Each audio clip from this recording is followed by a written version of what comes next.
दिनांक 25 जून 2025 रोजी सकाळ वृत्तपत्राच्या सर्व आवृत्त्यांच्या संपादकीय पानावर प्रकाशित झालेला लेख, सुरक्षित संदेशवहनाचे क्वांटम युग अर्थात क्वांटम गुंतागुंत सुरक्षित संदेशवहनासाठी. लेखन आणि अभिवाचन डॉक्टर दीप्ती सिधये.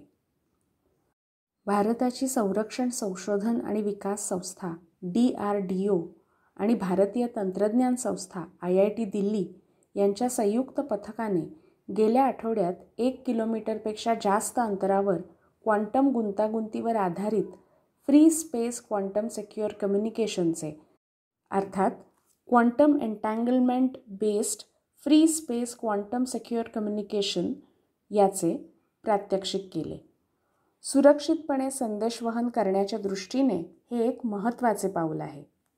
यातील वैज्ञानिक संज्ञा कदाचित तुम्हाला अपरिचित असतील, त्यामुळे आपण त्यामागच्या संकल्पना समजून घेऊ. क्वांटम कम्युनिकेशन अर्थात संदेशवहन. पारंपरिक संदेशवहन. आपली पूर्वापार चालत आलेली संदेशवहनाची प्रक्रिया म्हणजे एखाद्या पत्राद्वारे संदेश पाठवणे.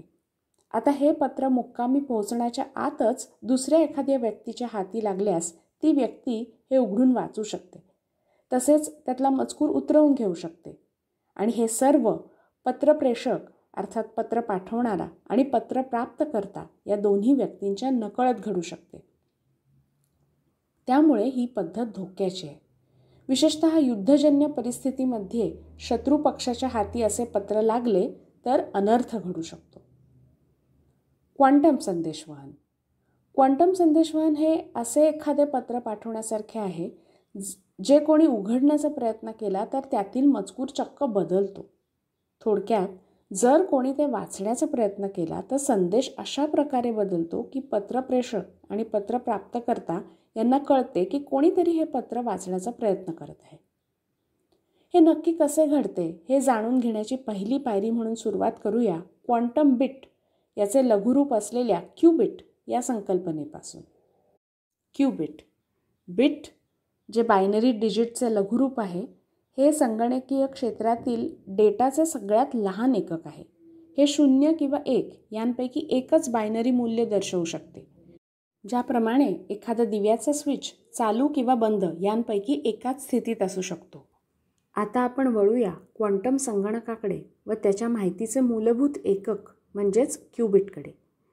यासाठी अशा एखाद्या स्विचची कल्पना करा जो ज्याप्रमाणे फक्त चालू किंवा फक्त बंद असू शकतो त्याचप्रमाणे एकाच वेळी चालू आणि बंद दोन्हीही असू शकतो. याला सुपरपोझिशन म्हणतात. ही परिस्थिती संधिकाली लख्ख प्रकाश किंवा मिट्ट काळोख पडण्याऐवजी त्या दरम्यानच्या तीव्रतेचा प्रकाश पडण्यासारखी आहे, ज्यामुळे एकाच वेळी जणू थोडा उजेडही वाटतो आणि थोडा अंधारही. म्हणजेच येथे एकाच वेळी दोन्ही अवस्थांचे मिश्रण अनुभवता येते. ही संकल्पना समजून घेण्यासाठी नाण्याचे उदाहरणही घेता येईल. नाण्याच्या 2 अवस्था असू शकतात, छापा किंवा काटा. क्यूबिट्स म्हणजे जणू टॉस करताना हवेत उडवलेले नाणे.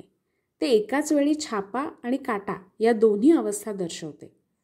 सुपरपोझिशन किंवा एकाच वेळी अनेक अवस्थांमध्ये असण्याच्या क्षमतेमुळे क्यूबिट्स नियमित बिट्सपेक्षा जास्त माहिती दर्शवू शकतात. यामुळे विशिष्ट कार्यांसाठी संगणकीय शक्तीमध्ये घातांकीय वाढ होते व ह्याचा वापर करणारे क्वांटम संगणक अत्यंत शक्तिशाली व कुशल बनतात. प्रकाशकण अर्थात फोटॉन्स क्यूबिट्स म्हणून वापरले जाऊ शकतात. क्यूबिट्सचे महत्त्व जाणून घेतल्यानंतर गाठूया दुसरी पायरी म्हणजे क्यूबिटमधील सहसंबंध असणाऱ्या क्वांटम एन्टँगलमेंटची संकल्पना. क्वांटम एन्टँगलमेंट किंवा क्वांटम गुंतागुंत म्हणजेच एकमेकांशी सुसंगत क्यूबिट.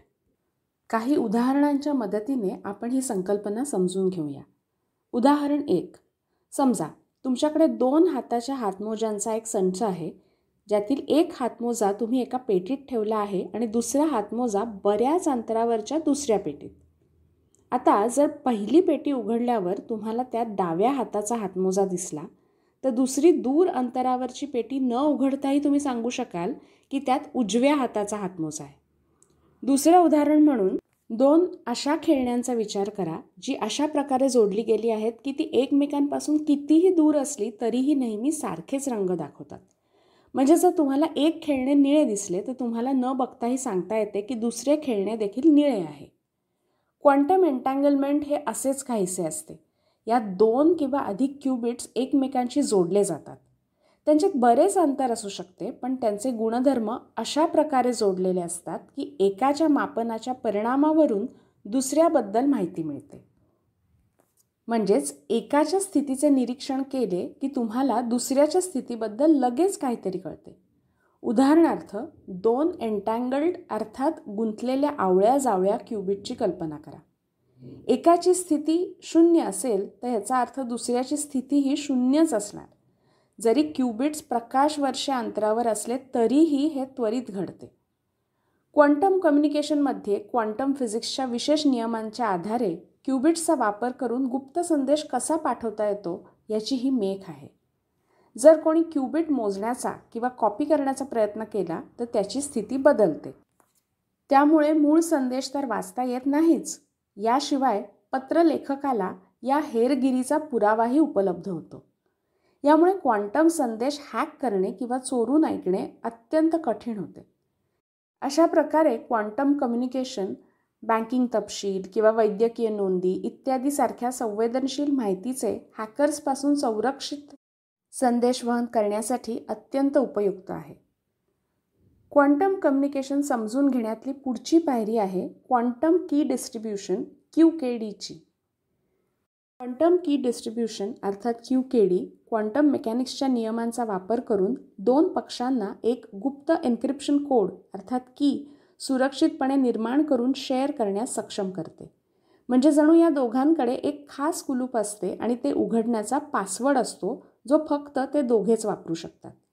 जर इतर कोणी तो पासवर्ड वापरायचा प्रयत्न केला तर तो चक्क बदलतो आणि त्याच्या मूळ मालकांना सुगावा लागतो की कोणीतरी हेरगिरी करत आहे. QKD संदेश सुरक्षितपणे एन्क्रिप्ट आणि डिक्रिप्ट करण्यासाठी वापरले जातात. लेखाच्या सुरुवातीला उल्लेखलेले DRDO IITचे प्रात्यक्षिक या संकल्पनांवर आधारित होते. यात ऑप्टिकल फायबर केबल्सचा वापर न करता फ्री स्पेस QKD तंत्रज्ञानाचा वापर केला गेल्याने ही पद्धती आव्हानात्मक परिस्थितीत तसेच बिकट ठिकाणच्या भूप्रदेशांमध्येही वापरण्याजोगी आहे. थोडक्यात सुरक्षित संदेशवहनाच्या क्वांटम युगात भारत देशाच्या दमदार वाटचालीचे हे प्रात्यक्षिक एक प्रतीक आहे. आता आपण ऐकलात लेख सुरक्षित संदेशवहनाचे क्वांटम युग, लेखन आणि अभिवाचन डॉक्टर दीप्ती सिधैये.